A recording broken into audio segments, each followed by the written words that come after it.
اب آپ حضرات ہماری طرف متوجہ رہیں.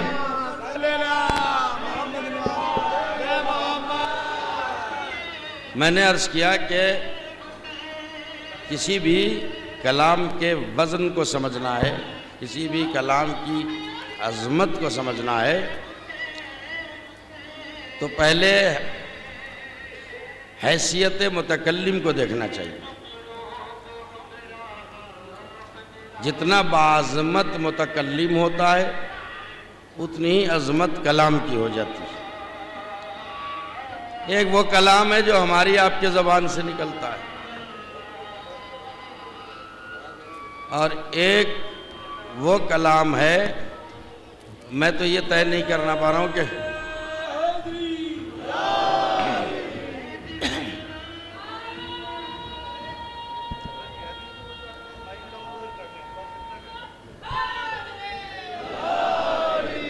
جو انجمن گیٹ سے باہر کھڑی ہوئی ہے اس سے گزارش ہے کہ وہ براہ کرم یا تو مائک بند کر لیں یا مائک کا رخ دوسری جانب کر لیں. مولانا کو بہت ڈسٹرب ہو رہا ہے. مومنین سے تمام عزاداروں سے گزارش ہے جو باہر تشریف رکھتے ہیں انجمن سے کہ وہ مائک کا رخ بدل دیں تاکہ یہاں پر آواز نہ آئے.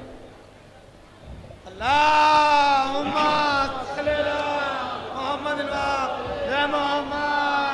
یہ حدیث مبارکہ جسے عالم اسلام میں حدیث ثقلین کے نام سے جانا اور پہچانا جاتا ہے، یہ وہ حدیث ہے جو سرکار رسالت مآب کی زبان وحی ترجمان سے نکلی ہوئی ہے. نبی نہ اپنی مرضی سے کچھ کہتا ہے نہ کچھ کرتا ہے، اور قرآن کے اندر اس حقیقت پر دلیلیں موجود ہیں. وَمَا يَنْطِقُ عَنِ الْهَوَىٰ إِنْ هُوَ إِلَّا وَحْيٌ يُوحَىٰ. میرا حبیب تو اپنی خواہش نفس سے بولتا بھی نہیں جب تک میری وحی کا اشارہ نہ ہو جائے. یعنی نبی وحی کہتا ہے جو وحی کہلواتی ہے، اور جب اللہ نے فعل کی ذمہ داری لی تو ارشاد ہوا وَمَا رَمَيْتَ إِذْ رَمَيْتَ وَلَكِنَّ اللَّهَ رَمَىٰ. میرے حبیب یہ جو شب ہجرت کنکریاں پھینکی آپ نے نہیں پھینکی، میں نے پھینکی ہیں. نبی کے فعل کو اللہ اپنا فعل کہہ رہا ہے، نبی کے قول کو اپنا قول کہہ رہا ہے. تو اللہ کا نبی وہی کہتا ہے جو اللہ کہلواتا ہے. ون لے لے انی تارکن. مسلمان کہتے ہیں نبی کوئی ترکہ نہیں چھوڑتا، تو نبی ترکہ نہیں چھوڑتا تو تارکن کا کیا مطلب ہے؟ بس صلوات بھیجے محمد آل محمد پر. انی تارکن فیکم الثقلین، میں تمہارے درمیان دو برابر کی چیزیں چھوڑے جا رہا ہوں، دو گراں بہا پیش بہا، دو قیمتی دو وزنی چیزیں چھوڑ کے جا رہا ہوں. ایک قرآن اور ایک میرے وہ اہل بیت. میں اس پہ اس لیے زور دے رہا ہوں کہ مجھے اس پہ بولنا ہے کچھ. وہ اہل بیت جو اہل بیت ہی نہیں بلکہ اہل بیت ہونے کے ساتھ ساتھ میری اطرت بھی ہیں. جتنے آرام سے آپ سنیں گے اتنے آرام سے سناؤں گا، مجھے جلدی بالکل نہیں، اور نہ ہی کوئی مجھے جھنڈا گاڑنا ہے. بھائی جھنڈا تو گڑا ہوا ہے، خدا کا فضل ہے. اب سب اس مجمع میں دیکھ رہا ہوں بہت سے لوگ میرے جاننے والے ہیں، اور یہ ذکر ایسا ہے کہ ساری اجنبیت وہ ختم ہو جاتی ہے. آپ میرا ساتھ دیں تاکہ مجلس سمٹ جائے، ورنہ میری بیماری سے لوگ باخبر ہے کہ 2.5 گھنٹے سے پہلے ممبر نہیں چھوڑتا ہوں میں. تو میں چاہتا ہوں واقعاً 50 منٹ ٹائم دیا تو 50 منٹ میں مجلس ختم ہو جائے، لیکن یہ جو 10 منٹ الگ سے صرف ہو گئے اسے میرے کھاتے میں نہ لکھیے گا. صلوات پڑھے محمد علیہ محمد. دیکھیے بہت دو چار والی بات آپ کے سامنے پیش کر دوں. دنیا کا ہر مرنے والا 2 طرح کا ترکہ چھوڑتا ہے. کوئی بھی مرنے والا جب دنیا سے جاتا ہے مرتا ہے تو اپنے پیچھے 2 طرح کا ترکہ چھوڑ کے جاتا ہے. ایک ترکہ سامت اور ایک ترکہ ناطق، ایک خاموش ترکہ، ایک بولتا ہوا ترکہ. ابھی سب میرے چہرے کی زیارت کر رہے ہیں، میں کہیں لا رہا ہوں آپ کو. ایک خاموش ترکہ اور ایک بولتا ہوا ترکہ. وہ خاموش ترکہ کیا ہے؟ یہی گھر، مکان، بلڈنگ، جائیداد، پراپرٹی، کھیتی باڑی، باغ باغیچے، یہ ہے خاموش ترکہ. گھر بولا نہیں کرتا، جائیداد بولا نہیں کرتی، کھیتی باڑی جو ہے بولا نہیں کرتے. توجہ فرما رہے ہیں آپ. اور ایک ہوتا ہے بولتا ہوا ترکہ، جیسے بیٹے، بیٹیاں، بھتیجے، بھانجے وغیرہ. کہاں لے آیا میں آپ کو؟ ہر مرنے والا دو طرح کے ترکے چھوڑ کے جاتا ہے، ایک بولتا ہوا ترکہ، ایک خاموش ترکہ. خاموش ترکے کو ورثہ کہا جاتا ہے اور بولتے ہوئے ترکے کو وارث کہا جاتا ہے. جو خاموش ترکہ ہے اس سے ورثہ کہا جاتا ہے اور بولتے ہوئے ترکے کو وارث کہا جاتا ہے. لہذا اسی اصول کے تحت جب پیغمبر دنیا سے گئے تو آپ نے بھی دو طرح کا ترکہ چھوڑا. ایک کا نام ہے قرآن، ایک کا نام ہے اہل بیت. قرآن ورثہ ہے، اہل بیت وارث ہے. صلوات علی محمد علیہ محمد. ایک حیدری سلمان بولو محمد علیہ محمد. قرآن ورثہ ہے اور اہل بیت وارث ہیں. توجہ دے رہے ہیں آپ؟ یعنی آپ دیکھیں، مجھے تو کبھی کبھی ایسا لگتا ہے کہ اللہ نے قرآن اور اہل بیت کو لازم و ملزوم بنا کے بھیجا ہے. یعنی اگر قرآن نہ ہو تو اہل بیت سمجھ میں نہ آئے، اور اہل بیت نہ ہو تو قرآن سمجھ میں نہ آئے. نہ جانے کتنے لوگ قرآن سمجھا رہے ہیں، کتنے ٹی وی چینل ہیں جس پہ قرآن کا درس دیا جا رہا ہے، جسے دیکھیے وہی قرآن پڑھا رہا ہے. میں کہتا ہوں آپ خود بھی قرآن سمجھ گئے؟ کیا کہہ رہا ہوں بھائی؟ قرآن ساری دنیا کو آپ سمجھا رہے ہیں، آپ کی سمجھ میں بھی قرآن آ گیا یا نہیں؟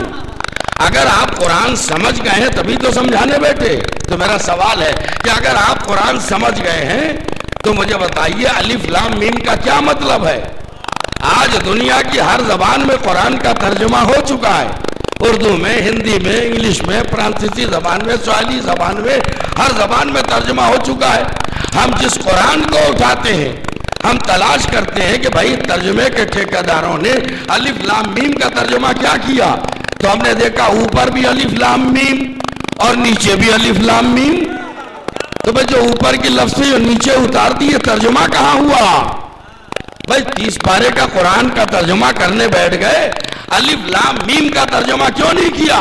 کیا مولانا آپ کو پتا نہیں ہے یہ اللہ اور رسول کے درمیان کوڈ ورڈ ہے، یہ اللہ اور رسول کے درمیان راز و نیاز کی باتیں ہیں. ہماری سمجھ میں نہیں آیا کہ الف لام میم کا مطلب کیا ہے، تو یہیں سے اپنی اوقات پہچانو. جب تمہاری سمجھ میں قرآن کے 3 حرف نہ آ سکے تو 30 پارے کیا سمجھ میں آئے گا؟ ایک صلوات پڑھے محمد علیہ محمد پر. قرآن سمجھنا کوئی کھلواڑ ہے کیا؟ قرآن سمجھنا کوئی تماشا ہے کیا؟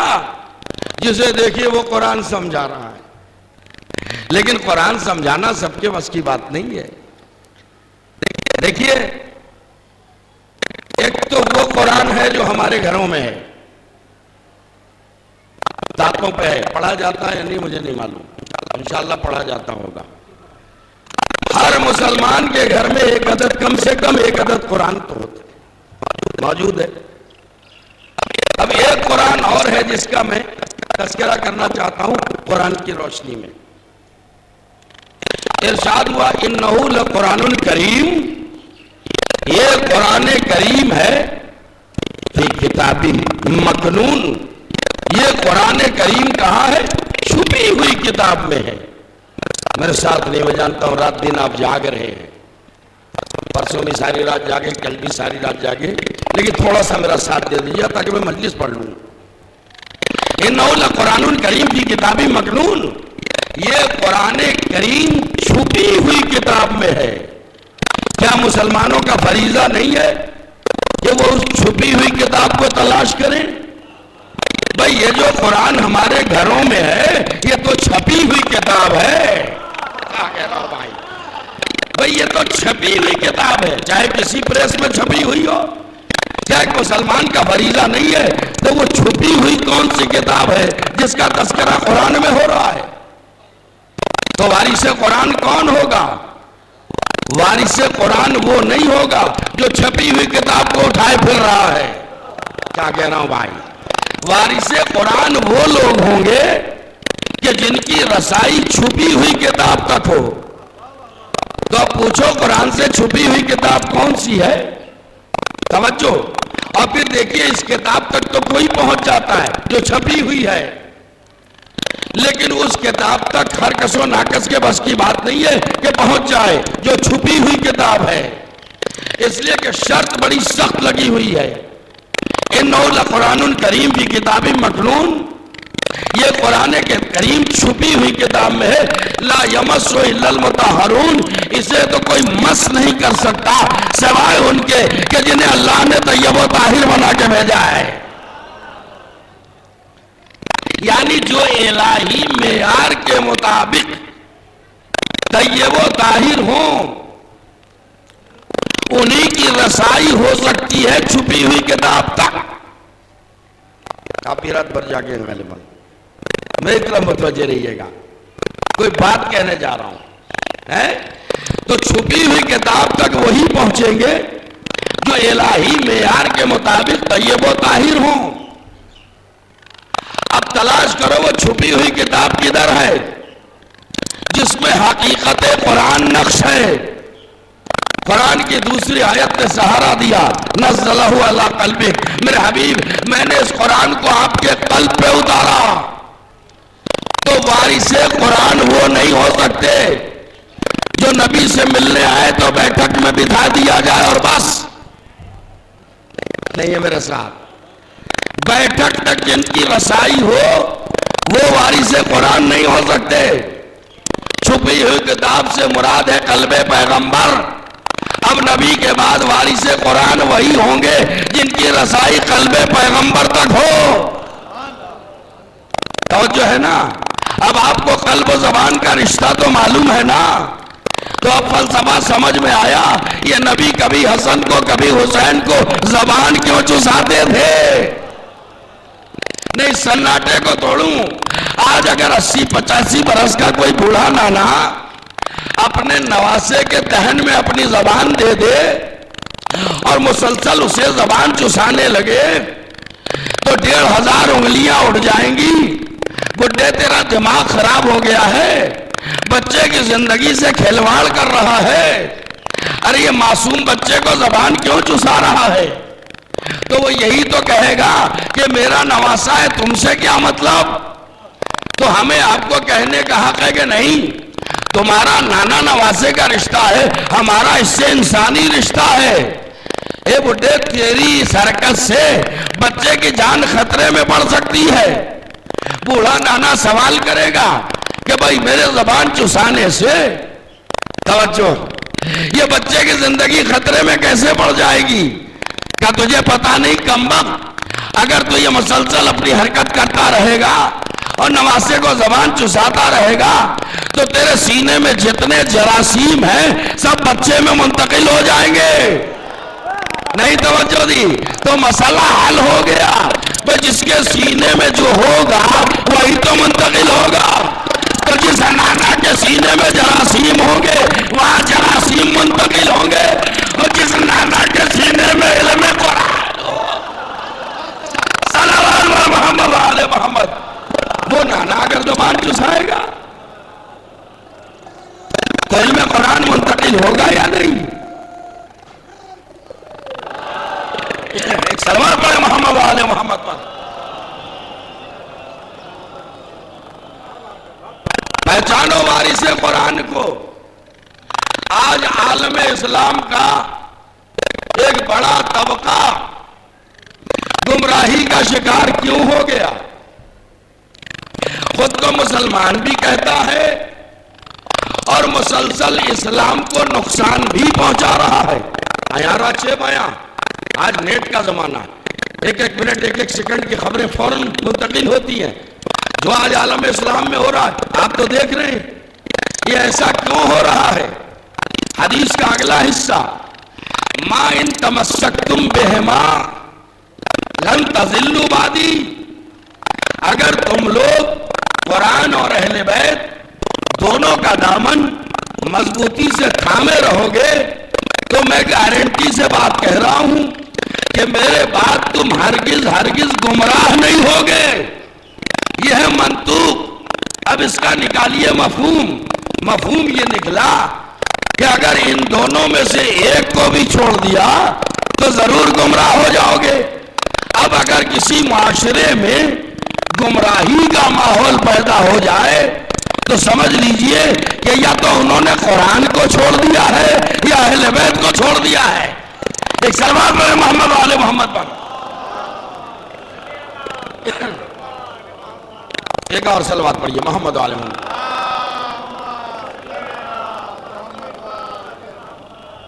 ہدایت کب ملے گی؟ جب قرآن اور اہل بیت دونوں سے ہم وابستہ رہیں. اب مسئلہ آیا کہ بھائی اہل بیت کون ہیں؟ دل لگا دیجئے گا. اہل بیت کون ہیں؟ ایام حج میں حکومت آل سعود کی طرف سے حاجیوں کو ایک ایک قرآن تحفے میں دیا جاتا ہے. جب حاجی واپس آتے ہیں تو ایئرپورٹ پہ ایک ایک قرآن دیا جاتا ہے. تو میں ایک مسجد میں گیا. میں نے سوچا کہ ذرا کہیں پڑھنا تھا، مجھے بھی عقل میں تاخیر تھی، میں نے مسجد میں بیٹھ جاؤں. نماز پڑھی. نماز پڑھنے کے بعد وہاں بیٹھ گیا اور قرآن لے کے میں دیکھنے لگا ہے تطہیر. یہ میرا بہت پسندیدہ موضوع ہے اور مجھے خود یاد نہیں کہ اس پہ میں نے کتنی مجلسیں پڑھی ہیں. بہت پسندیدہ موضوع. تو میں نے سورہ احزاب کھول کے اس میں لکھا ہوا تھا. اب جو آیت تطہیر کا ترجمہ تو زبردست ہے، آپ کو معلوم ہے، وہ ترجمہ آپ کو یاد ہے، وہ مجھے دہرانا. روایتوں سے پتہ چلتا ہے کہ علی، فاطمہ، حسن، حسین بھی اہل بیت ہیں. بیویاں، جو جملہ دینے جا رہا ہوں اگر اس پر چپ بیٹھے رہ گئے تو یہ جملے کے ساتھ ناانصافی ہوگی. اپنا کام ہے دکھتی نس پہ ہاتھ رکھ دینا، آپ کا کام ہے اسے سنبھال لینا. ابھی میں نے پوری حدیث نہیں پڑھی. انہوں نے کہا اہل بیت یعنی ازواج رسول، اہل بیت یعنی نبی کی بیویاں. توجہ فرما رہے ہیں آپ؟ اور میں نے جس حدیث مبارکہ کی تلاوت کا شرف حاصل کیا اس میں نبی نے کیا کہا؟ انی تارکن فیکم الثقلین کتاب اللہ و عطرتی اہل بیتی ما ان تمسکتم بہما لن تضلوا بعدی. آخری فقرہ سنیے، آخری جملہ اس حدیث کا. نبی نے کہا وَلَن يَفْتَرِقَ حَتَّى يَرِدَ عَلَيَّ الْحَوْض. یاد رکھو یہ دونوں یعنی قرآن و اہل بیت ایک دوسرے سے ہرگز ہرگز جدا ہو ہی نہیں سکتے جب تک حوض کوثر پہ مجھ سے آ کے ملاقات نہ کریں. اب جب تک آپ چپ بیٹھیں گے یہی جملہ دہراؤں گا.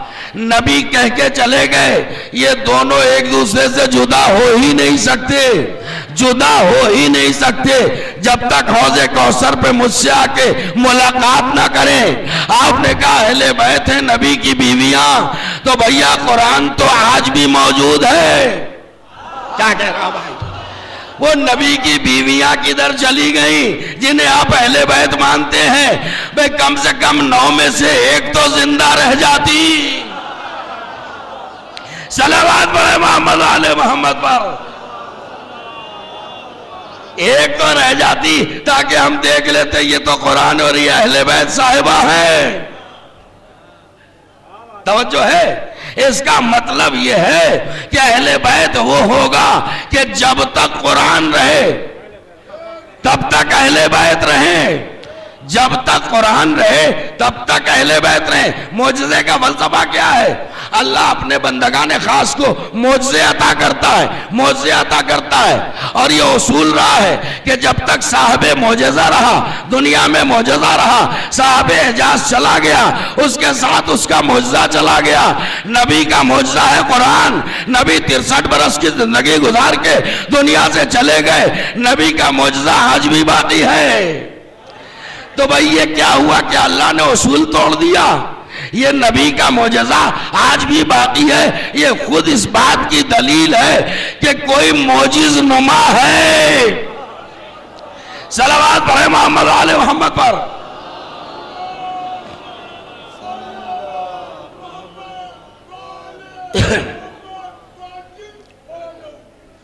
توجہ.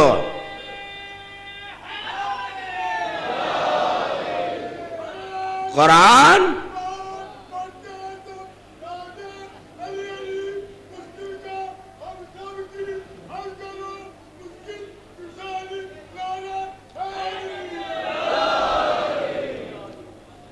بھرپور توجہ دیں آپ.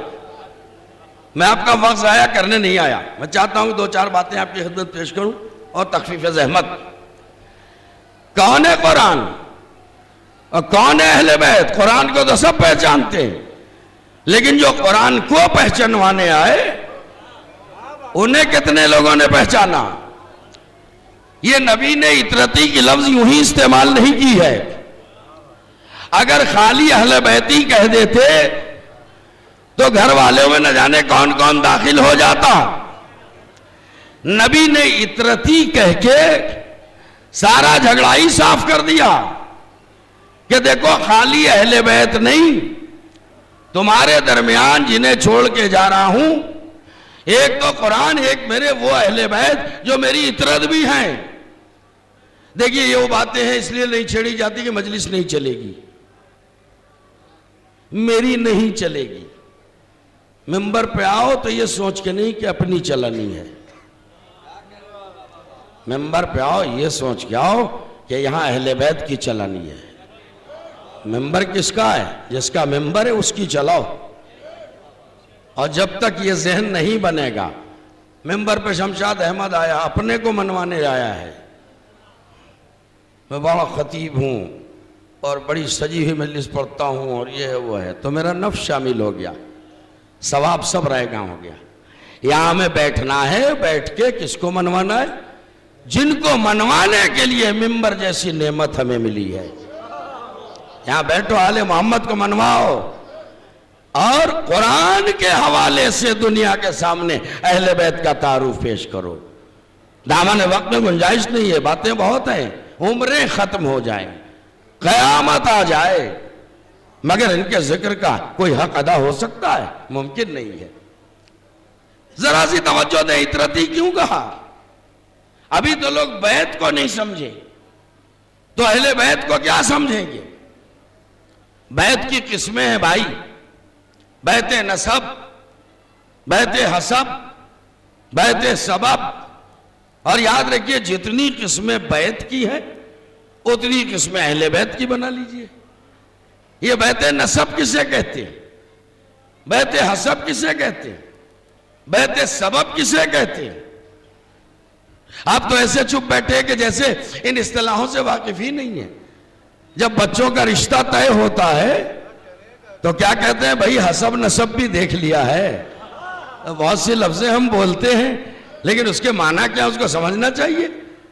ہے حسب نسب ٹھیک ٹھاک ہے یا نہیں؟ کہتے ہیں نہیں. تو یہ حسب کیا ہے؟ نسب کیا ہے؟ بیت نسب وہ گھر جس میں دادی حالی رشتہ دار رہتے ہیں. بیت حسب یعنی وہ گھر جس میں نانی حالی رشتہ دار رہتے ہیں. بیت سبب یعنی وہ گھر جس میں سسرالی رشتہ دار رہتے ہیں. ارے میں کیا کہہ رہا ہوں بھائی، میرے ساتھ رہو، ساری تھکن مجھ پہ نہ اتار دینا. اب اہل بیت کی اتنی قسمیں بنا لیں. دادی حالی رشتہ داروں کو نسبی رشتہ دار کہا جاتا ہے، نانی حالی رشتہ داروں کو حسبی رشتہ دار کہا جاتا ہے، اور سسرالی رشتہ داروں کو سببی رشتہ دار کہا جاتا ہے. اگر نبی خالی اہل بیتی کہتے اور اطرتی نہ کہتے تو دادی علی سمجھتے کہ ہم اہل بیت، نانی علی سمجھتے کہ ہم اہل بیت، اور سسرالی تو بہت پہلے سمجھ لیتے کہ ہم اہل بیت۔ صلی اللہ علیہ وسلم۔ نبی نے کہا ہم سارا جھگڑا صاف کیے دے رہے، اطرتی کی قید لگا دی۔ اب لفظ اطرتی نے بتایا کہ بیت کی ایک قسم اور بھی ہے، جہاں بیت نسب ہے، جہاں بیت حسب ہے، جہاں بیت سبب ہے، وہاں ایک بیت اور بھی ہے، اور اسے کہا جاتا ہے بیت شرف۔ کیا کہہ رہا ہوں بھائی؟ بیت شرف۔ نبی بتانا چاہ رہے یا اہل بیت سے مراد نہ میرے دادی حالی رشتہ دار، نہ نانی حالی رشتہ دار، نہ سسرالی رشتہ دار، یہاں اہل بیت سے مراد ہے میرے وہ رشتہ دار جو میرے شرف میں برابر کے شریک ہے۔ صلوات پڑھے محمد علیہ محمد پر۔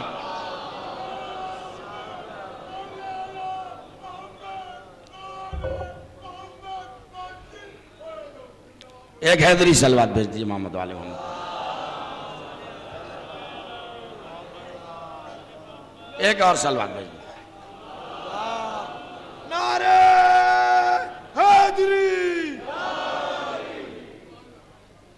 توجہ دے رہے ہیں آپ؟ دیکھیے وہ اور لوگ ہیں جو کسی کو مانتے تو ہیں مگر یہی پتہ نہیں کہ کیوں مانتے ہیں۔ ہم ان میں سے نہیں ہیں کہ ہم مانتے ہیں اور یہ پتہ نہ ہو کہ کیوں مانتے ہیں۔ اور دنیا میں ہم میں آسمان اور زمین کا فرق ہے، جو کہ پورے کے ممبر سے اس جملے کو لے جائیے۔ آپ اپنی قدر و قیمت کو پہچانیں۔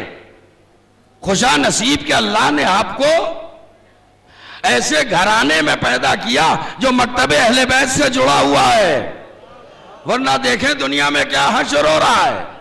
اپنی قیمت پہچانیں، اپنی قدر پہچانیں۔ ہم میں اور دنیا میں آسمان زمین کا فرق ہے۔ دنیا شخصیتوں کو دیکھ کر اصول بناتی ہے، ہم اصولوں کی بنیاد پر شخصیتوں کا انتخاب کرتے ہیں۔ کوئی بات ہمارے ہاں بے اصولی ہو تو بتاؤ۔ ہمارے ہاں جو بات ہوتی ہے لاٹھی ڈنڈے سے نہیں، بموں سے نہیں، پسٹل سے نہیں، آتنکوادی حملے سے نہیں۔ ہمارے ہاں جو بات ہوتی ہے وہ دلیل سے ہوتی ہے، اور دلیل ایک ایسی طاقت کا نام ہے جس کے سامنے دشمن ذلیل ہو جاتا ہے۔ صلوات علی محمد علیہ محمد پر۔ ساری دنیا کو ہم سے اسی لیے پریشانی ہے، وہ ہماری دلیلوں کا جواب نہیں لا پاتے، تو جاہل آدمی کیا کرتا ہے؟ لاٹھی اٹھا لیتا ہے، سر پھاڑتا پھرتا ہے سب کا۔ لیکن الحمدللہ ہمارے ایسی کوئی تعلیم نہیں دی گئی ہے۔ بتوجہ دے لیجئے گا آپ۔ تو اہل بیت کون؟ جو بیت شرف میں داخل ہے۔ وہ شرف کیا ہے؟ وہ شرف رسالت ہے، عصمت۔ جب انہیں عصمت کی دنیا میں دیکھیں تو قدم سب برابر نظر آتے ہیں۔ بھرپور توجہ۔ تو نبی نے فرمایا کہ دو چیزیں چھوڑ کے جا رہا ہوں، بار بار فرمایا، لیکن لوگوں نے توجہ دی نہیں دی۔ سمیٹوں بات کو۔ اب ایک صورت اور رہ گئی تھی، چونکہ تقریریں سدا بصہرا ہو جاتی ہیں۔ میں مجلس پڑھوں گا، ابھی چلا جاؤں گا، 4 دن میں نہ جانے کتنی مجلسیں ہوئیں، کتنا یاد ہے مجمع کو۔ لیکن اگر یہ تقریر ضابطہ تحریر میں آ جائے تو بات محفوظ ہو جاتی ہے۔ نبی نے اس کا بھی اہتمام کیا کہ جو کہتا رہا ہوں اسے لکھوا جاؤں۔ کیا کہہ رہا ہوں بھائی؟ لہذا یہ حجت بھی نبی نے تمام کی، اور آخری وقت میں فرمایا ایتونی بالقرطاس والقلم، ایتونی بالقرطاس والقلم۔ مسلمانوں، لاؤ قلم و دعوات، میں تمہارے لیے ایک ایسا نوشتہ لکھ جاؤں کہ لن تضلوا بعدی، لفظوں سے لفظیں ملائیں، تاکہ تم لوگ میرے بعد گمراہ نہ ہونے پاؤ۔ اب اس مجمع میں جس سے پیغمبر خطاب کر رہے تھے، ایسے ایسے سیانے لوگ تھے، ابھی نبی نے کچھ لکھا نہیں ہے، کہ لاؤ قلم و دعوات میں لکھ جاؤں. کہنے والوں نے کیا کہا کہ دو حضر رجل، ارے چھوڑو اس شخص کو، انہو لا یحجر، یہ تو معاذ اللہ ہزیان بک رہے ہیں. بھئی اتنا ہی کہہ کے چپ ہو جاؤ، یہ اگلے جملے کی کیا ضرورت تھی؟ حسبنا کتاب اللہ، ہمارے لیے اللہ کی کتاب کافی ہے. نہیں توجہ ہو رہی ہے؟ ہمارے لیے اللہ کی کتاب کافی ہے، یہ کہنے کی ضرورت کیا ہے؟ اور پھر اگر کچھ کہنا ہی تھا تو یوں کہتے کہ اللہ کے نبی آپ تو پڑھے لکھے ہیں نہیں، قلم و دعوات سے رشتہ کیا ہے آپ کا؟ ارے میں کیا کہنا تھا تو یہ کہتے. اور پھر نبی نے بھی یہ نہیں کہا کہ میں لکھوا دوں، انی اکتب، میں لکھ جاؤں. نبی بتا رہے ہیں کہ میں لکھنا جانتا ہوں، جبھی تو کہہ رہے ہیں کہ میں لکھ جاؤں. تو کہا کہ ہمارے لیے اللہ کی کتاب کافی ہے. اس کا مطلب یہ ہے کہ اس دور میں بھی ایسے ایسے سیانے لوگ اور بالغ نظر لوگ تھے جو بے لکھی تحریر پڑھ لیا کرتے تھے. آپ میرے ساتھ نہیں ہیں؟ بے لکھی تحریر پڑھ لیا کرتے تھے، یعنی تاڑنے والا تاڑ گیا، نبی لکھیں گے کیا؟ وہی لکھیں گے جو عمر بھر کہتے رہے ہیں. لہذا جلدی سے کہا کتاب کافی ہے. مطلب یہ ہے کہ ہمیں اہل بیت کی ضرورت نہیں ہے. نبی برہم ہوئے، کہا قوموا انی، بھیڑ ہٹاؤ یہاں سے، دفع ہو جاؤ میرے پاس سے. سب کو باہر کر دیا نا، چلے جاؤ یہاں سے. سب کو نکال دیا. نبی کی زندگی کی آخری حسرت پوری نہ ہو سکی. لوگ کہتے ہیں کہ ارے بھائی ٹھیک ہے، صحابہ کرام کو توفیق نہیں ہوئی تو وہاں تو اہل بیت بھی تھے، جن کو آپ اہل بیت کہتے ہیں وہ بھی تو تھے. وہاں علی موجود تھے، فاطمہ موجود تھی، حسن موجود تھے، حسین موجود تھے. اگر انہیں توفیق نہیں ہوئی قلم و دعوات لانے کی تو کم سے کم علی لے آئے ہوتے قلم و دعوات، فاطمہ لاتی، حسن اور حسین لے آتے. بھئی وہ نہ سمجھ پائے نبی کی بات کو، یہ تو دل کے ٹکڑے تھے، اہل بیت تھے، یہ لاتے قلم و دعوات. تو میں کہوں گا اس مواخذے کا حق آپ کو کس نے دیا؟ مواخذے کا اصول کیا ہے؟ خدا کرے میری بات ذہنوں تک پہنچ جائے. اصول کیا ہے؟ مواخذہ کس سے ہوتا ہے؟ میں نے ادھر اشارہ کیا کہ ذرا پانی دیجئے. بزرگ ہیں، معذرت مثال دے رہا ہوں، مثال کو حقیقت پہ منطبق نہ کیجئے گا. بزرگ ہیں، جہاں دیدہ ہیں، سن رسیدہ ہیں. میں نے ان سے کہا کہ ذرا سا پانی دے دیجئے، انہوں نے پانی نہیں دیا. اور میں ناراض ہو گیا اپنے دوست مولانا القوی صاحب کے اوپر. تو یہ خلاف عدل ہے یا نہیں؟ آپ کیا ججمنٹ کریں گے؟ کیا فیصلہ دیں گے میرے لیے؟ میں نے پانی مانگا ادھر والوں سے، نہ ملنے پر ناراض ہونے لگوں، سوال کرنے لگوں مولانا القوی صاحب سے، آپ نے پانی کیوں نہیں دیا صاحب؟ تو انہیں حق ہے کہنے کا کہ مولانا مجھ سے مطالبہ کب کیا تھا جو مواخذہ کرنے بیٹھ گئے. نہیں ہے میرے ساتھ آپ. تو اصول کیا بنا؟ اصول یہ بنا کہ جس سے مطالبہ ہو عدم انتصال کی صورت میں مواخذہ اسی سے ہوتا ہے، سوال اسی سے ہوگا کہ بھئی آپ سے پانی مانگا، پانی کیوں نہیں دیا؟ یہ پوچھنے کا حق صرف اس سے ہے جس سے پانی مانگا. تو اب دیکھنا یہ ہے کہ نبی کا جو خطاب ہے وہ کس سے ہے؟ جس سے مطالبہ دعوت و قلم ہے اسی سے مواخذہ ہوگا، یہ اہل بیت سے نہیں ہوگا. کیوں؟ اس لیے کہ جب نبی قلم و دعوات مانگ رہے تھے اس وقت نبی کے سامنے دو طرح کے مسلمان تھے. سو رہے ہیں آپ؟ دو طرح کے مسلمان تھے. ایک وہ مسلمان جن کا تذکرہ سورہ جمعہ کی دوسری آیت میں ارشاد ہوا، بسم اللہ الرحمن الرحیم، هو الذی بعث بالأمیین رسولا منہم یتلو علیہم آیاتہ ویزکیہم ویعلمہم الکتاب والحکمہ وَإِنَّ كَانُوا مِن قَبْلُ لَفِي ضَلَالٍ مُبِينٍ. وہی تو وہ ہے کہ جس نے جاہل ان پڑھ بدو عربوں میں ایک کو رسول بنا کر بھیجا جو آیتوں کی تلاوت کرتا ہے، نفسوں کو پاک کرتا ہے، کتاب و حکمت کی تعلیم دیتا ہے، درا حالے کے سارا کا سارا عرب معاشرہ کھلی ہوئی ضلالت میں مبتلا تھا۔ ایک ایک لفظ پہ توجہ، کائے میں مبتلا تھا، یعنی یہ جو آج نمازی بن گئے، یہ جو آج روزے دار بن گئے، یہ جو آج حاجی صاحب بن گئے، ان کی پچھلی حالت کیا تھی؟ کون کانو لفی ضلال مبین، یہ سب کھلی ہوئی ضلالت میں مبتلا تھے۔ یہ جو آج نمازی ہیں، روزے دار ہیں، حاجی ہیں، رسول کے سامنے کھڑے ہیں، ان کی حقیقت کیا ہے؟ اصل کیا ہے؟ ان کی اصل ہے قرآنی نقطہ نگاہ سے ان کی اصل ہے ضلالت۔ اب سنیے، دوسری قسم مسلمانوں کی وہ تھی جن کا تذکرہ سورہ احزاب کے اندر آیت تطہیر میں موجود ہے۔ ارشاد ہوا انما یرید اللہ لیذھب عنکم الرجس اہل البیت ویطہرکم تطہیرا۔ ارے اس آیت پہ بھی صلوات نہیں بھیجتے۔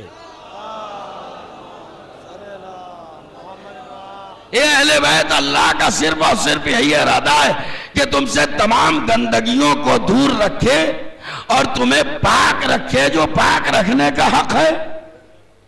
وہاں ضلالت کا تذکرہ، یہاں طہارت کا تذکرہ، یعنی ایک وہ مسلمان جس کی اصل ہی ضلالت ہے، ایک وہ مسلمان جن کی اصل ہی طہارت ہے۔ اب ایک عربی مقولہ سنیے، ہر شے، توجہ فرما رہے ہیں آپ، تمام اشیاء دنیا کی جتنی چیزیں ہیں وہ سب اپنی اصل کی طرف پلٹ جاتی ہیں۔ دنیا کی ہر شے اپنی اصل کی طرف پلٹ جاتی ہے۔ میں یہی جملہ دہراؤں گا، میں دنیا کی ہر شے اپنی اصل کی طرف پلٹ جاتی ہے۔ ایک مسلمانوں کا وہ طبقہ جس کی اصل ضلالت ہے، ایک وہ طبقہ جس کی اصل طہارت ہے۔ تو یاد رکھنا، نبی کو گمراہی کا خطرہ ان سے نہیں تھا جن کی اصل طہارت ہے، خطرہ ان سے تھا جن کی اصل ضلالت ہے۔ تھکا دیا میرے بھائی، لہذا اہل بیت سے مطالبہ ہی نہیں تھا، مطالبہ قرطاس و قلم ان سے تھا جن کی اصل ضلالت ہے۔ اگر یہ پلٹ گئے تو پھر ضلالت کی طرف پلٹیں گے، تو نبی کی 23 برس کی محنت برباد ہو جائے گی۔ لہذا نبی نے کہا لا قلم و دعوات، اور انہوں نے کہا کہ ہمارے لیے اللہ کی کتاب کافی ہے۔ ہمارے القمی صاحب آنکھوں سے گھور رہے ہیں مجھے، اور میں ان کے اشارے کو سمجھ رہا ہوں، میں منزل پہ آ جاؤں۔ آج کا دن شہزادی سے بھی ایک روایت کے مطابق منسوب ہے، بہرحال پروگرام چونکہ بعنوان مجلس ہو رہا ہے، ورنہ آج ایک روایت کے مطابق غالباً عقد زہرا سلام اللہ علیہ، لیکن اس کا وقت نہیں ہے، ہو سکتا ہے دوسرے ذاکرین اس کا ذکر کر دیں گے انشاءاللہ۔ میں اپنے موضوع کے دائرے میں رہتے ہوئے تقریر کا آخری جز، میں جانتا ہوں بہت تھکے ہوئے ہیں، توجہ دیں آپ۔ اب آپ بتائیے کہ اہل بیت میں نمایاں ترین شخصیت کس کی ہے؟ جناب فاطمہ زہرا کی ہے، شہزادی فاطمہ زہرا، معمولی ہستی کا نام نہیں ہے فاطمہ زہرا۔ میں اکثر اپنی مجلسوں میں کہتا ہوں کہ عظمت زہرا کے لیے یہی کیا کم ہے کہ اللہ نے جب بھی فاطمہ کو کہیں رکھا تو مرکز میں رکھا ہے، سائیڈ میں کبھی نہیں کھڑا کیا۔ بھائی نسیم اللہ صاحب، آپ کی نیند پوری ہو گئی تو آ جائیے۔ کبھی جناب فاطمہ زہرا کو اللہ نے سائیڈ میں نہیں رکھا، ہمیشہ مرکز میں رکھا۔ بھائی توجہ دیں، مرکز میں رکھا، ہمیشہ سینٹر میں رکھا، ہمیشہ بیچ میں رکھا۔ اگر فاطمہ زہرا زیر قصہ آ گئیں تو اللہ نے بھی طے کر دیا کہ اگرچہ سب سے محترم میرا رسول ہے، مگر اہل بیت کے تعارف کا ذریعہ میں فاطمہ زہرا کو بناؤں گا۔ تعارف اہل بیت فاطمہ زہرا کے ذریعے ہوگا۔ جب بات آئی اجر رسالت کی تو اللہ نے آئے مودت میں لفظ قربا رکھا، الا المودت فی القربا۔ قربا اس میں تفضیل مؤنث کا صیغہ ہے، جس کے معنی ہے وہ عورت جو رشتے کے اعتبار سے سب سے زیادہ قریب ہو۔ یعنی اللہ نے مودت مانگی تو بنام زہرا۔ مباہلے کے میدان کا منظر دیکھو، نبی تم آگے چلنا، علی تم پیچھے رہنا، اور تم دونوں کی ذمہ داری ہے فاطمہ کو بیچ میں رکھنا۔ میں مولائیوں کا مجمع ایک جملہ کہوں، کیا یہ قابل حیرت بات نہیں ہے کہ جس علی کو اللہ نے ہر میدان میں آگے رکھا، مباہلے کے میدان میں سب سے پیچھے رکھ دیا؟ اے پروردگار، علی خیبر میں آگے، خندق میں آگے، احد میں آگے، بدر میں آگے، حنین میں آگے، اور جب بات آئی میدان مباہلہ کی کہ علی سب سے پیچھے رہو، نبی تم سب سے آگے چلو، علی تم سب سے پیچھے رہو، فاطمہ کو بیچ میں رکھنا۔ پروردگار علی کو سب سے پیچھے کیوں رکھ دیا؟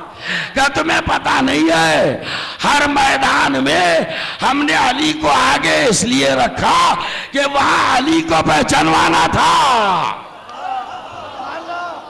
آج علی کو پیچھے رکھا، فاطمہ کو علی کے آگے رکھا، کیونکہ مجھے آج زہرا کو پہچانوانا ہے۔ دنیا اچھی طرح سمجھ لے، فاطمہ زہرا نام ہے سلسلہ عصمت کی اس درمیانی کڑی کا، جس کا ایک سرا نبوت سے ملتا ہے، دوسرا سرا امامت سے ملتا ہے۔ صلوات علی محمد آل محمد۔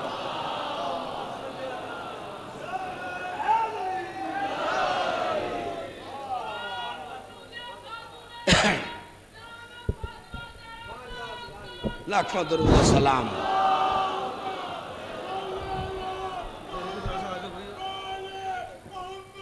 فاطمہ صرف نبی کی بیٹی کا نام نہیں، فاطمہ صرف علی کی زوجہ کا نام نہیں، فاطمہ صرف اس جو ہے حسنین کی ماں کا نام نہیں، فاطمہ اسلام کی ایک ضرورت کا نام ہے، دین کی ایک ضرورت کا نام ہے، مذہب کی ایک ضرورت کا نام ہے۔ ایک صلوات پڑھیں تو بات آگے بڑھاؤں اور زحمت بھی تمام کروں۔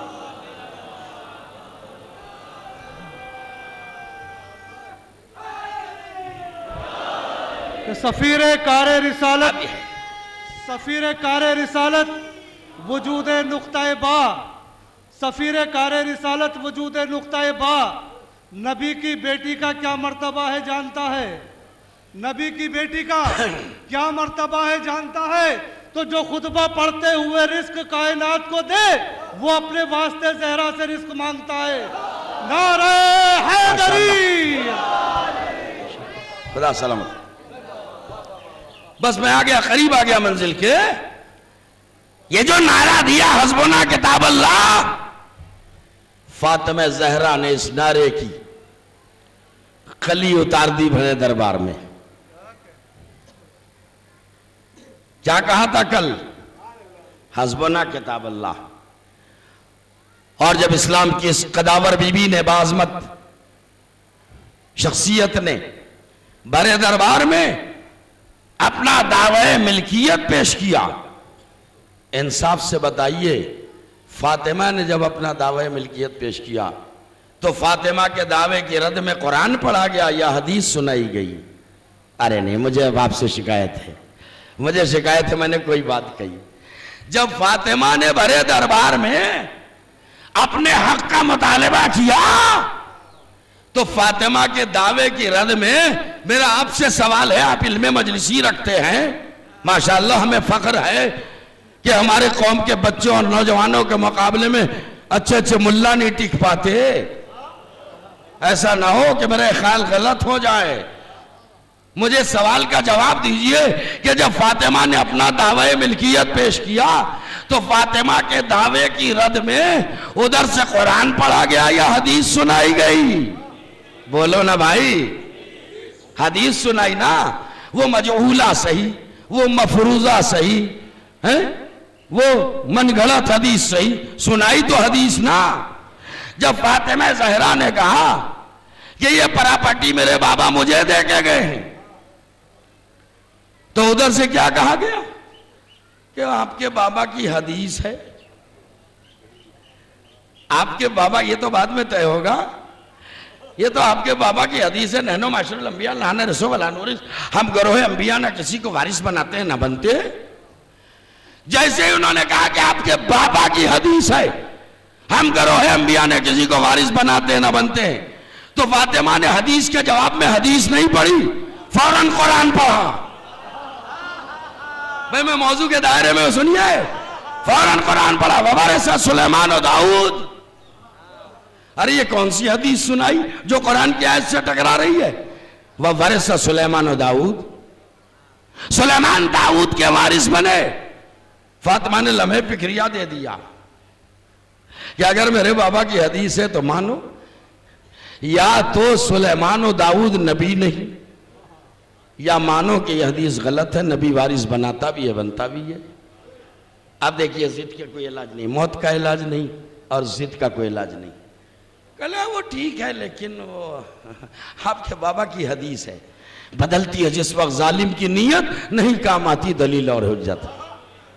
اب وہ جیسا آدمی ہوتا نا تو ایک حدیث کا ریپیٹیشن ادھر سے ہوتا اور ایک ہی آیت میں پڑھے جاتا۔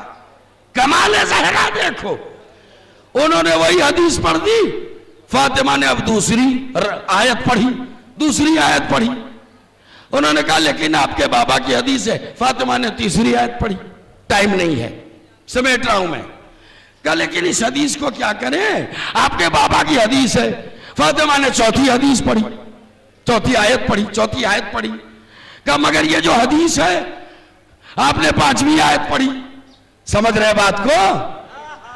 آپ دیکھیں فاطمہ زہرا پوری تیاری سے گئی ہیں۔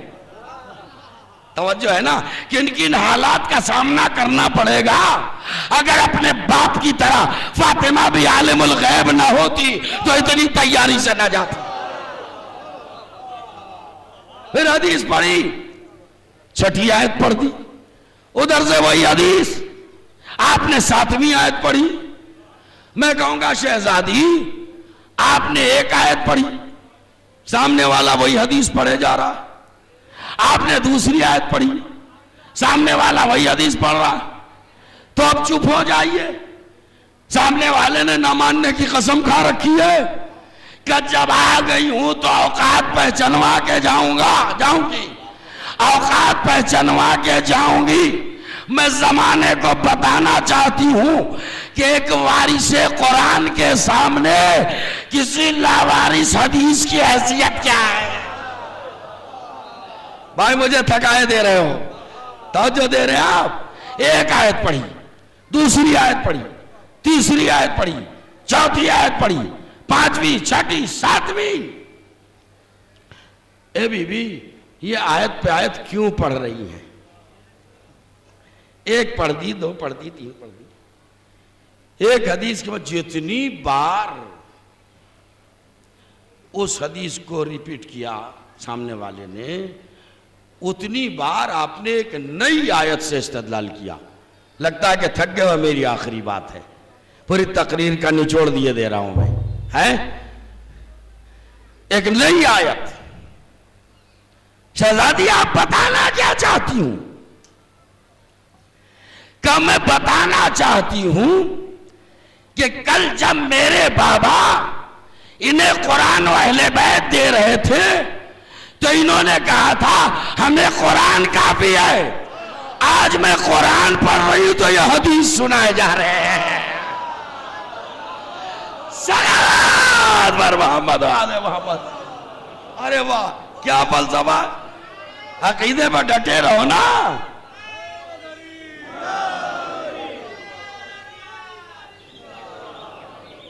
ٹائم بہت کم ہے، بس سن لیجئے۔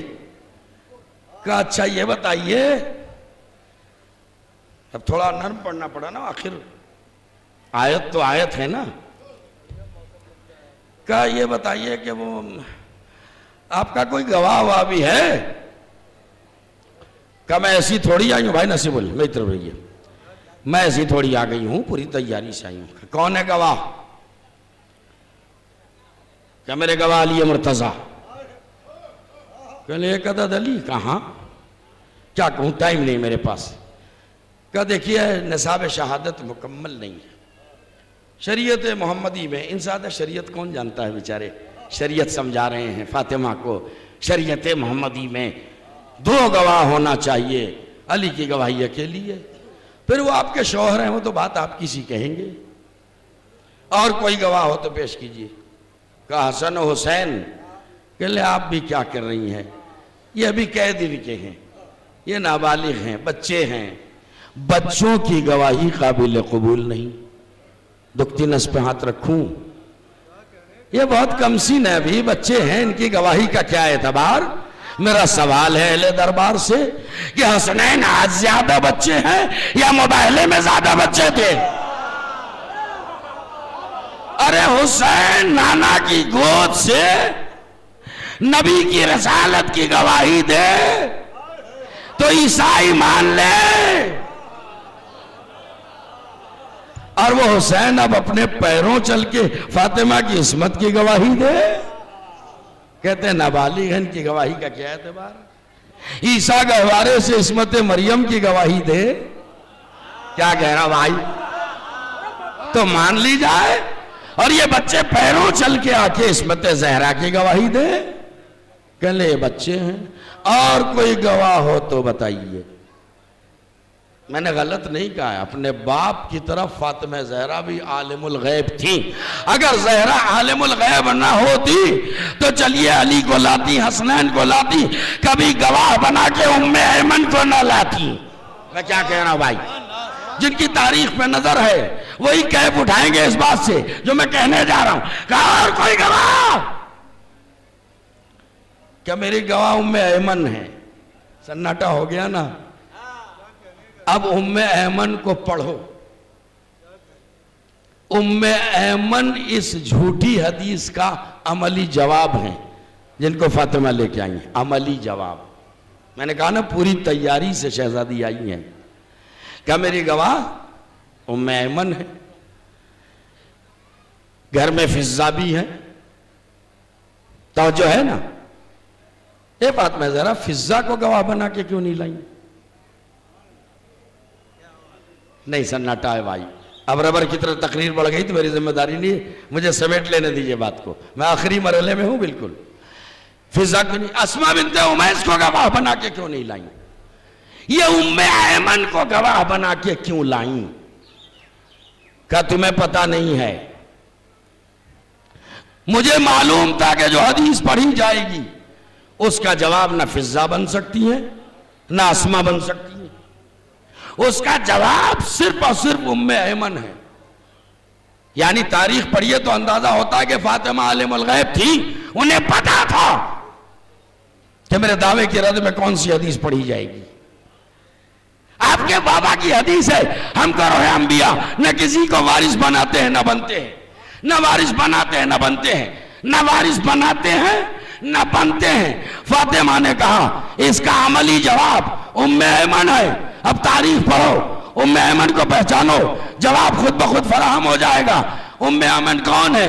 رسول اسلام کے باپ حضرت عبداللہ کی کنیز، عبداللہ کے بعد وراثت میں ملی پیغمبر اسلام کو، پیغمبر کے بعد وراثت میں ملی فاطمہ زہرا کو۔ نہیں بڑی ناانصافی کر دیا آپ نے۔ فاطمہ عملی جواب لائی ہے، اگر نبی وارث بناتا ہے نہ بنتا ہے تو ام ایمن کے وارث میرے بابا کیسے ہو گئے، اور باپ کے بعد ان کی وارث میں کیسے ہو گئی؟ یہ ہے وہ زندہ گواہی۔ تو قرآن پہ قرآن پڑھا، اور جب قرآن پڑھا گیا اور آپ کے دعوے کو جو رد کرتے رہے اس حدیث کے ذریعے، اور آپ قرآن پڑھتی نہیں، تو اب ایک اور راستہ تلاش کیا کہ آپ کا گواہ کون ہے؟ گواہ میں علی جیسے امام معصوم، قرآن گواہ ہے، آپ کی اکیلی گواہی اللہ نے قبول کی۔ قل کفا باللہ شہیدم بینی و بینکم،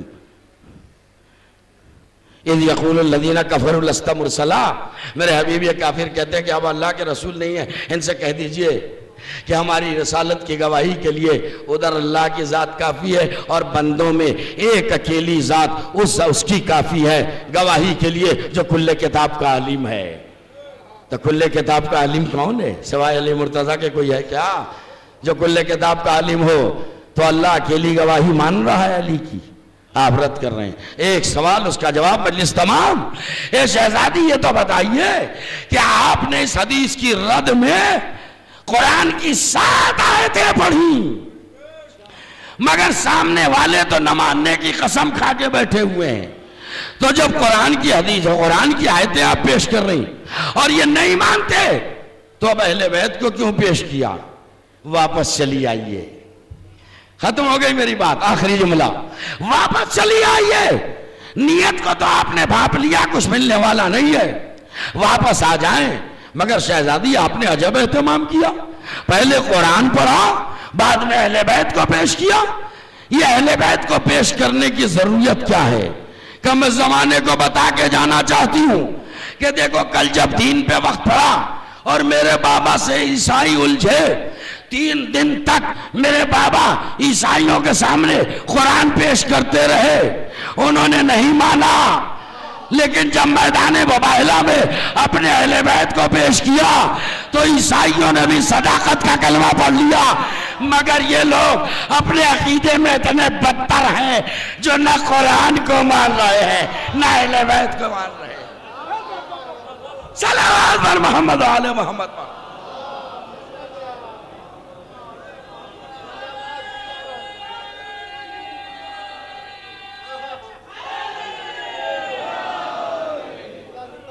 اللہ اکبر۔ وہ صدیقہ طاہرہ جس کی عصمت کی گواہی قرآن دے رہا ہو، جس کی صداقت کا کلمہ قرآن پڑھ رہا ہو،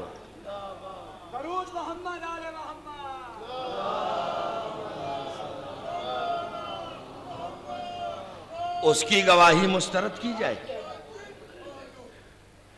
صدیقہ طاہرہ کی گواہی اور رد کی جائے۔ بہت ٹائم لے لیا میں نے آپ۔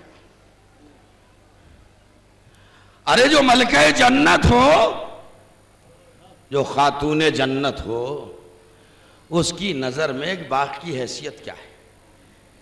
لیکن فاطمہ پیغام دینے آئی تھی، لا تقربوا مال الیتیم، یتیم کے مال کے قریب بھی نہ جانا، کسی کا حق غصب نہ کرنا، خدا نہ کرے کہ آل محمد کا کوئی حق ہمارے ذمہ رہ جائے، ورنہ فاطمہ جتنی غضبناک ان پر ہوئی ہیں اتنی غضبناک ہم پہ بھی ہوں گی۔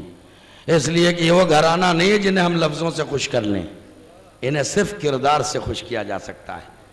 بڑی مظلومہ ہیں شہزادی کونین، بڑی مظلومہ ہیں۔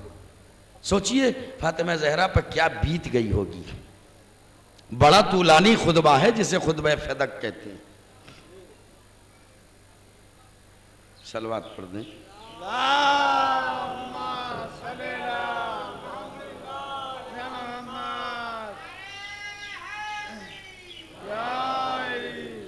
آپ حضرات، مومن کی طبیعت بہت زیادہ خراب ہے، محمد قیصر جو 8 مہینے سے سخت بیمار ہیں، ان کے لیے دعا کریں کہ خداوند عالم جو ہے ان کو شفا کامل و صحت عاجلہ عطا فرمائے، اور سبھی وہ لوگ جو بیمار ہیں اور بستر علالت پر ان کو اللہ بحق کے بیمار کربلا، بحق کے اہل بیت اطہار الاسلام شفا کامل و صحت عاجلہ عطا فرمائے انشاءاللہ۔ تو آپ دیکھیں، بس آ گیا میں منزل پر۔ دنیا نے پہچانا نہیں، عظمت زہرا کو سمجھا نہیں۔ 1 منٹ کی اور اجازت دے دیں، 1 منٹ کی مجھے اجازت دے دیں، یہ جملہ میں کہہ دوں۔ ایک مولوی عالم جب مجمع میں آتا ہے تو آپ اس کی تعظیم کو کھڑے ہو جاتے ہیں، اگر کوئی بیٹھا رہ جاتا ہو تو اس کو میں پیغام دیتا ہوں کہ اصل قدر اس کی نہیں ہے جو آ رہا ہے، اس چیز کی عزت ہے جو سینے میں لے کے آ رہا ہے۔ عالم وارث علوم اہل بیت ہوتا ہے، اس کا جتنا احترام کرے کم ہے۔ تو شریف دنیا میں، مہذب دنیا میں ایک مولوی آتا ہے، ایک طالب علم آتا ہے، ہم پورے قد سے تعظیم کو کھڑے ہو جاتے ہیں۔ اب میرے اس جوگی پورے کے تاریخی مجمع سے میرا سوال ہے، مجھے بتائیے کہ جب ایک چھوٹا سا مولوی ہماری بزم میں آتا ہے ہم تعظیم کو کھڑے ہو جاتے ہیں، یہ اس کا حق ہے ہم پہ کہ ہم اس کے ادب و احترام کا اظہار کریں؟ تو اگر کائنات کا رسول ابھی مجلس میں آ جائے تو مجھے بتائیے آپ بیٹھے رہیں گے یا کھڑے ہوں گے؟ آپ بولے تو آگے جملہ دوں میں۔ بھئی کسی کی جرات ہے کہ خدا کا رسول یہاں آ جائے اور مجمع ایسے ہی بیٹھا رہ جائے؟ سب تعظیم کو کھڑے ہوں گے نا؟ توجہ فرما رہے ہیں آپ؟ تعظیم کو سب کھڑے ہوں گے یا نہیں ہوں گے؟ ارے ہماری آپ کی اوصاف و بساط کیا ہے؟ اگر ہمارا آخری نبی صف انبیاء میں آ جائے کیا آدم بیٹھے رہ جائیں گے؟ کیا نوح بیٹھے رہ جائیں گے؟ دل لگا دو اس جملے پہ۔ کیا ابراہیم، عیسیٰ، موسیٰ بیٹھے رہ جائیں گے؟ یہی وجہ ہے کہ جب شب معراج پیغمبر اسلام کی سواری بزم ملکوت سے گزر رہی تھی، صف انبیاء سے گزر رہی تھی، تو تاریخ معراج پڑھیے، ادھر آدم کھڑے ہو گئے، ادھر نوح کھڑے ہو گئے، ادھر ابراہیم کھڑے ہو گئے، ادھر موسیٰ کھڑے ہو گئے، ادھر عیسیٰ کھڑے ہو گئے۔ یعنی آدم سے لے کے عیسیٰ تک کوئی نبی بیٹھا تو نہیں رہا نا؟ سارے انبیاء تعظیم پیغمبر کو کھڑے ہوتے گئے یا نہیں؟ تو اب مسئلہ حل ہو گیا۔ جس کی تعظیم کو تمام انبیاء کھڑے ہو جائے اسے محمد مصطفیٰ کہا جاتا ہے، جس کی تعظیم کو محمد کھڑے ہو جائے اسے فاطمہ زہرا کہا جاتا ہے۔ درود السلام ہو عظمت زہرا، معمولی ہستی کا نام ہے فاطمہ زہرا۔ اللہ اکبر! جس بی بی کی اتنی عظمت ہو کہ جتنی بار بزم سنی شیعہ تمام کتابوں میں یہ روایت موجود ہے، علماء سے پوچھیے آپ، جتنی بار فاطمہ زہرا بزم رسالت میں آتی تھی اتنی بار پیغمبر اسلام تعظیم زہرا کو پورے قد سے کھڑے ہوتے تھے، اور جب تک اپنی جگہ فاطمہ کو بٹھا نہیں لیتے تھے خود نہیں بیٹھتے تھے۔ گویا نبی اشارہ دے رہے ہیں کہ دیکھو ہماری جگہ بیٹھنے والوں کے جتنے سلسلے ہیں سب میری اسی بیٹی سے جڑے ہوئے ہیں۔ مگر کسے خبر تھی کہ جس کی تعظیم کو کائنات کا رسول پورے قد سے کھڑا ہو جاتا ہو، اس بی بی کو کسی دربار میں کبھی گھنٹوں کھڑا رکھا جائے گا؟ بڑا حساس جملہ میں نے دیا ہے۔ ارے فاطمہ زہرا کو بھرے دربار میں گھنٹوں کھڑا رکھا گیا، سارے درباری بیٹھے ہوئے ہیں، ہماری شہزادی کھڑے ہو کے خطبہ دے رہی ہے، کسی کلمہ گو کو یہ توفیق نہ ہوئی جو یہ کہہ سکے بی بی آپ تھک جائیں گی، ہمیں کرسی لائے دے رہے ہیں، آپ بیٹھ کے خطبہ دے لیجئے۔ اللہ اکبر! عظمتوں کی ملکہ کو فاطمہ زہرا کہا جاتا ہے، معمولی بات نہیں ہے۔ کیسا انقلاب آ گیا بعد وفات پیغمبر۔ فاطمہ کو بعد وفات پیغمبر جسمانی اذیتیں بھی دی گئیں اور روحانی صدمات بھی پہنچائے گئے۔ دامن وقت میں گنجائش نہیں ہے، بذرا سے ایک اشارہ اور مجلس تمام ہے۔ کتنا دکھ دیا فاطمہ زہرا کو۔ علامہ امینی تحریر فرماتے ہیں کہ جس وقت دروازے کو دھکا دیا گیا اس وقت فاطمہ کی کیفیت یہ ہوئی، یہ ان کے الفاظ ہیں، وہ لکھتے ہیں، بہت بڑی شخصیت کا جملہ نقل کر رہا ہوں، وہ لکھتے ہیں کہ جب دروازے کو دھکا دیا گیا ہے تو زمین پہ فاطمہ گری، فاطمہ پہ دروازہ گرا، دروازے کے اوپر سے پورا ظالموں کا لشکر تھا جو سیدہ کو رونتا ہوا گھر میں داخل ہو گیا۔ ارے دروازے کے اندر سے ایک چیخ کی آواز آئی، ارے فضا میری پسلیاں ٹوٹ گئی، میرا بچہ مارا گیا۔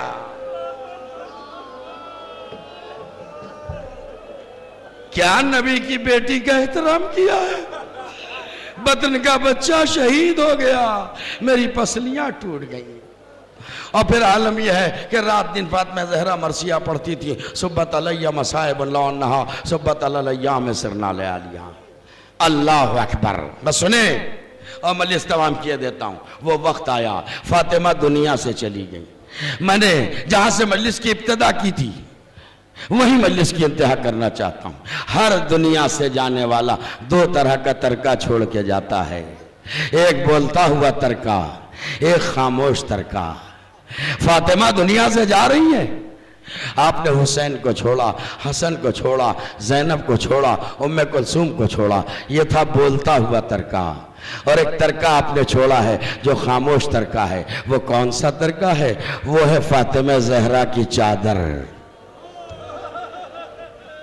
میں نے کہا نہیں کہ خاموش ترکے کو ورثہ کہتے ہیں، بولتے ہوئے ترکے کو وارث کہا جاتا ہے. جب زینب نے، جناب فاطمہ نے چادر چھوڑی ہے تو کوئی اس چادر کا وارث بھی ہوگا. بعض روایتیں بتاتی ہیں کہ جب علی کا آخری وقت آیا اور آپ نے تبرکات تقسیم کرنا شروع کیا، کسی کو امامہ دیا، کسی کو ردہ دی، کسی کو قبا دی، کسی کو عصا، کسی کو تلوار، تو ایک مرتبہ آخر میں علی مرتضیٰ نے صندوق سے ایک چادر نکالی جس میں جا بجا پیمن لگے ہوئے تھے. آواز دی، میری بڑی بیٹی زینب کو بلا دو. میری بڑی بیٹی زینب کو بلا دو. زینب کو بلایا، کلیجے سے لگایا، لرزتے ہاتھوں سے وہ بوسیدہ چادر سر زینب پر ڈال دی. حسرت بھری نگاہوں سے زینب کو دیکھا، زار و قطار رونا شروع کیا. کسی نے کہا مولا اتنا رونے کا کیا سبب ہے؟ کہا رے تمہیں کیا پتا، جو منظر میں دیکھ رہا ہوں تم نہیں دیکھ رہے ہو. آج میں زینب کو چادر اڑا رہا ہوں. ارے کل یہی چادر زینب کے سر سے اتار لی گئی. خدا ان آوازوں کو سلامت رکھے اور اللہ آپ کو کسی غم میں نہ رلائے سوائے غم اہل بیت کے. بڑا مظلوم ہے یہ گھرانہ. نہ جانے کیسی عداوت ہے لوگوں کو آل محمد سے، جس کا سلسلہ آج تک چل رہا ہے. سب کچھ آپ سن رہے ہیں، علماء سے، ذاکرین سے، اخباروں میں پڑھ رہے ہیں اور انٹرنیٹ پر دیکھ رہے ہیں کہ اہل بیت کے ساتھ، ان کے چاہنے والوں کے ساتھ دنیا میں کیا ہو رہا. بڑا مظلوم گھرانہ ہے. زینب کے سر پہ چادر ڈال دی علی نے. شریف گھرانوں کے لیے چادر کا جو مسئلہ ہے بہت اہم ہوتا ہے. بیک روایت اور زحمت تمام. ایک شریف انسان کے لیے جان دے دینا بہت آسان ہے کسی عظیم مقصد کے تحت، لیکن ناموس کا پردہ دے دینا، ناموس کی چادر دے دینا، یہ شریف گھرانوں کے لیے بہت سخت مرحلہ ہوتا ہے، بڑا سخت امتحان ہوتا ہے. نہ جانے سید سجاد کے پہلو میں کون سا دل گردہ تھا. دیکھیے حسین نے دن بھر لاشیں اٹھائی ہیں، کبھی اکبر کو اٹھا کے لائے، کبھی قاسم کو اٹھا کے لائے. یہ معمولی امتحان نہیں ہے. میں اس حوالے سے ایک جملہ دے دوں کہ میں نے دنیا میں دیکھا ہے کہ جب کوئی مر جاتا ہے نا اور اس کا جنازہ اٹھتا ہے تو جنازہ ایک ہوتا ہے، اٹھانے والے ہزاروں ہوتے ہیں. مگر کربلا میں یہ فلسفہ الٹ گیا. وہاں اٹھانے والا اکیلا حسین، لاشیں 72، کبھی اکبر کا لاشا، کبھی اونا محمد کی لاش ہے. بڑا سخت امتحان تھا امام حسین کا، لیکن اس سے کہیں زیادہ سخت امتحانی منزلوں سے سید سجاد کو گزرنا پڑا ہے. سنیو جی بھر کے رولیے پرسا دے لیجئے. سب پردیسی حضرات یہاں آئے ہوئے ہیں، آج مجلسیں ختم ہو جائیں گی، سب اپنے اپنے گھروں کو لوٹ جائیں گے. میں کہتا ہوں پردیسیوں، تمہیں اپنے وطن جانا نصیب ہو، اہل وطن سے جا کے ملنا نصیب ہو، مگر مجھے کچھ ایسے پردیسی بھی یاد آتے ہیں جو اپنا وطن مدینہ چھوڑ کے گئے تو پلٹ کے آنا نصیب نہ ہوا. اللہ اکبر. چادر کا مسئلہ، سب کچھ فاطمہ زہرا کا گھر اجڑ گیا. اور اب 1 سال یا 2 سال کے بعد جب اسیران اہل بیت کو رہا کیا گیا ہے، ایک روایت چادر کے حوالے سے، اور اسی پر مجلس تمام اگر آپ نے احساس کر لیا تو روتے ہوئے انشاءاللہ اٹھیں گے. اور اللہ اکبر. لٹا ہوا قافلہ جب مدینے واپس آیا ہے، دیکھیں ہم تو تھوڑی دیر بیٹھیں گے، مصائب سنیں گے، رو لیں گے اور اس کے بعد اپنے کاموں میں مشغول ہو جائیں گے. غم کربلا کی کیفیت محلے بنو ہاشم میں جا کے اہل مدینہ سے پوچھئے. روایتیں بتاتی ہیں واقعہ کربلا کے بعد 1 سال تک محلے بنو ہاشم میں چولہے روشن نہیں ہوئے. رات دن ہر گھر سے واہ حسینہ کی آواز آتی تھی. ماشاءاللہ, خدا ان آوازوں کا سلامت رکھے. اللہ اکبر. لوگ کھجوریں کھا کے گزارا کرتے تھے, وہ رات دن مجلسیں کرتے تھے, اور رات دن واقعے کربلا بیان کیے جاتے تھے, لوگ پھوٹ پھوٹ کے روتے تھے. جب 1 سال گزر گیا, سنیے چادر کا مسئلہ شریف گھرانوں کے لیے کتنا حساس ہوتا ہے. 1 سال گزر گیا تو ایک مرتبہ جناب عبداللہ آئے. آنے کے بعد سید سجاد سے کہا کہ بیٹا سید سجاد, اب تو مظلوم کربلا کو تمام عمر رونا ہے,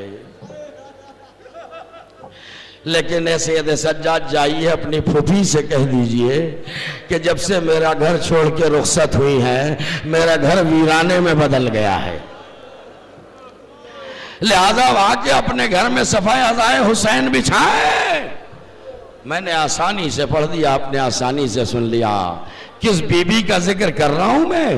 یہ وہ شیر دل بی بی ہے جس نے اپنے جگر کے ٹکڑوں کو کربلا میں قربان کیا, مگر کبھی ان کے نام پہ آنسو نہ بہائے. یہ وہ زینب ہے کہ جو نہ کربلا میں بچوں کو روئی, نہ کوفے میں روئی, نہ شام میں روئی, نہ وقت رہائی روئی, نہ مدینے میں آنے کے بعد روئی. لیکن جب عبداللہ کا حکم پہنچا کہ اپنے گھر آئیے اور یہاں مجلس حسین برپا کیجئے, اطاعت شوہر واجب ہے نا. عبداللہ کا حکم پہنچا, زینب نے سر پہ ردا ڈالی, لرزتے قدموں سے اپنے گھر کی طرف بڑھنے لگی. اب گھر کے آنگن میں آئی تو نگاہ حضرت و یاد سے چاروں طرف دیکھنا شروع کیا. آخر ہے تو پہلو میں ماں کا دل. اچانک زینب کی نگاہ اس حجرے پہ پڑ گئی جہاں انہوں محمد آرام کیا کرتے تھے. کلیجہ منہ کو آ گیا, کربلا کا رخ کیا, آواز دی, میرے دل کے ٹکڑوں, تمہاری خوابگاہ ویران نظر آ رہی ہیں, اے انہوں محمد میں تمہیں کہاں سے ڈھونڈ کے لاؤں. یہ کہہ کے زینب کلیجہ تھام کے خاک پہ بیٹھ گئی. سوریہ مجلس تمام ہے, خاک پہ بیٹھ گئی.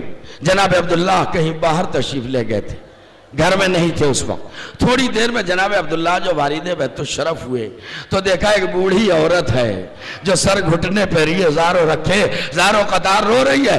عبداللہ پہچان نہ سکے, آواز دی, عورت تو کون ہے جو میرے گھر میں اس طرح رو رہی ہے؟ میرا گھر تو خود ماتم کدا بنا ہوا ہے, تجھے رونا ہے اپنے گھر چلی جا. زینب نے آہستہ سے سر اٹھایا, اے عبداللہ, اب زینب پہ ایسا وقت آ گیا کہ تم نے بھی نہ پہچانا. عبداللہ, میں زینب ہوں, زینب. گھر شہزادی یہ کیا انقلاب دیکھ رہا ہوں, یہ چہرے پہ جھریاں کیسے پڑ گئی, یہ سر کے بال سفید کیسے ہو گئے. خدا رونے والوں کو سلامت رکھے. فاطمہ زہرا کا دل خوش کر رہے ہو. مجلس تمام ہو رہی ہے, سنیے. کہا عبداللہ, تمہیں پتا ہے کربلا میں ہم پہ کیا گزر گئی؟ دیکھیے ہم لوگ تو آپ کو وہ سنا دیتے جو کتابوں میں پڑھ کے آتے ہیں, زینب عبداللہ کو وہ سنانے جا رہی ہے جو آنکھوں سے دیکھ کے آئی ہے. کہا عبداللہ بیٹھ جاؤ, میں کربلا کا آنکھوں دیکھا حال تمہیں سناتی ہوں. اگر جگر میں طاقت ہو عبداللہ تو سنو, انشاءاللہ آنسو روک نہیں پائیں گے آپ. عبداللہ نے بڑی محبت سے اپنے دونوں ہاتھ آگے بڑھائے, آواز دی, شہزادی یہ مدینہ ہے, کربلا نہیں ہے. بس بہت خاک پہ بیٹھ چکی بی بی, اب آپ کو خاک پہ بیٹھنے نہیں دوں گا. آئیے اٹھئے, میں سہارا دیتا ہوں, فرش پہ چلیے. دونوں ہاتھ آگے بڑھائے, ایک ہاتھ سے بازو پکڑا, ایک ہاتھ پشت پہ رکھا, سہارا دے کے اٹھانا چاہا. زینب نے کہا عبداللہ, ارے میرے پشت سے ہاتھ ہٹا لو. اے عبداللہ, اتنے تازیہ نے مارے, ارے اتنے تازیہ نے مارے گے کہ ابھی تک زخم باقی ہے. عبداللہ بیٹھ جاؤ, عبداللہ بیٹھ جاؤ, میں مصائب کربلا سناتی, سنو. سنیے مجلس تمام ہے. عبداللہ, کربلا میں 7ویں محرم سے ہمارے چھوٹے چھوٹے بچوں پہ پانی بند کر دیا.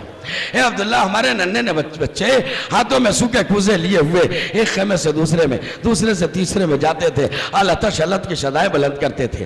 عبداللہ عاشور کا دن آیا، صبح سے بازار شہادت گرم گیا، جو مقتل میں گیا واپس نہیں آیا، عباس کے شانے کاٹے گئے، علی اکبر کے سینے پہ برچھی کا پھل لگا، ارے قاسم کا لاشا میرے سامنے پامال کر دیا گیا، میرے بھیا کا سر کاٹ کے میری آنکھوں کے سامنے نیزے پر چڑھا دیا گیا۔ عبداللہ سنتے جا رہے، روتے جا رہے، کلیجہ تھام کے آپ بھی سنیے۔ زینب نے کہا عبداللہ اور کچھ سنو گے؟ بھیا کی شہادت کے بعد اشقیاء کی جسارتیں بڑھ گئیں، انہوں نے سیدھے خیموں کا رخ کیا، ہمارے خیموں میں آگ لگا دی۔ ارے یہ جرات کہا ابھی کیا سنا عبداللہ، خالی خیموں میں آگ نہیں لگائی، ہمارے سروں سے چادریں اتار لی، ہمیں درباروں میں لے گئے، بازاروں میں پھرایا۔ میں سننا تھا عبداللہ کو چلا لا گیا، زمین چھوڑ کے کھڑے ہو گئے۔ اے زینب اب میں شام جاؤں گا۔ زینب مزاج شوہر سے واقف تھی، دوڑی ہوئی سید سجاد کے پاس آئی، آواز دی بیٹا، اے بیٹا سید سجاد تمہارے پھوپھا کو جلا لا رہا ہے، ارے جلدی چل کے کنٹرول کرو ورنہ بھیا کی محنتوں پہ پانی پھر جائے گا۔ وہ شام جانے کا ارادہ رکھتے ہیں، بیمار کربلا دوڑے ہوئے آئے، مجلس ختم ہوئی، عزادارو رو سکو تو رو لینا، آکے آواز دی پھوپھا ارے جلال کیوں آ رہا ہے؟ کہا بیٹا میں شام جاؤں گا۔ کہا شام کیوں جائیں گے؟ کہا جا کے حکومت کا تختہ پلٹ دوں گا۔ ارے مجھ جیسا سورما زندہ رہا اور نبی کی نواسیاں علی کی بیٹیاں بازاروں میں پھرائی گئی، بیمار کربلا آگے بڑھے، کلیجے سے لگا لیا، اے پوپا آپ نے کانوں سے سنا تو اتنے بے قرار ہو گئے، ذرا میرے کلیجے سے پوچھئے سارا منظر آنکھوں سے دیکھا، یزید کا بھرا دربار، کوفہ شام کا بازار، ہزاروں نامحرموں کا مجمع، شمرے کے کو پہچنوا رہا تھا، ہاں نہیں زینب